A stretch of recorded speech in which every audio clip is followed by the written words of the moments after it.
1 bölü A və mənfi B ədədləri qarşılıqlı əks ədədlərdir. Aşağıdakilərdən hansı və hansılar doğrudur? A və B ədədləri qarşılıqlı tərs ədədlərdir.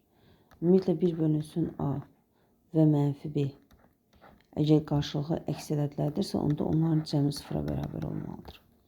Yəni 1 bölünsün A buradan alırıq ki, bərabərdir B-yə, A vurulsun B də bərabərdir 1-ə. Hasili 1-ə bərabər olan ədədlər isə qarşılıqlı tərs ədədlərdir.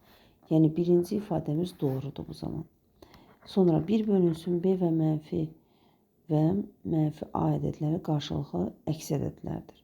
Onda 1 bölünsün B üstə gəlsin mənfi A da qarşılıqlı əks isə 0-a bərabər olmalıdır. Buradan baxırıq ki, 1 bölünsün B bərabərdir A-ya. Yəni yenə də A vur B bərabərdir 1.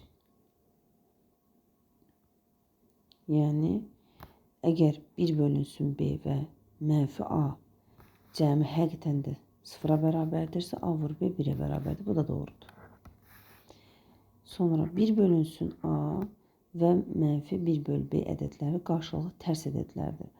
Qarşılıqlı tərs ədədlərin hasili 1-ə bərabərdir. Yəni 1 bölü A-nı vuranda biz mənfi 1 bölü B-yə bizə verməlidir 1.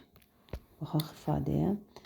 1 bölü A mənfi işarə ilə vurulsun 1 bölü B bərabərdir 1-ə. Buradan da alıram ki, A, B hasili bərabərdir mənfi 1-ə. Bu isə şərt ödəmədir. Başdan gələn şərti. Deməli, 3-cü doğru deyil. 1 və 2 düzdür.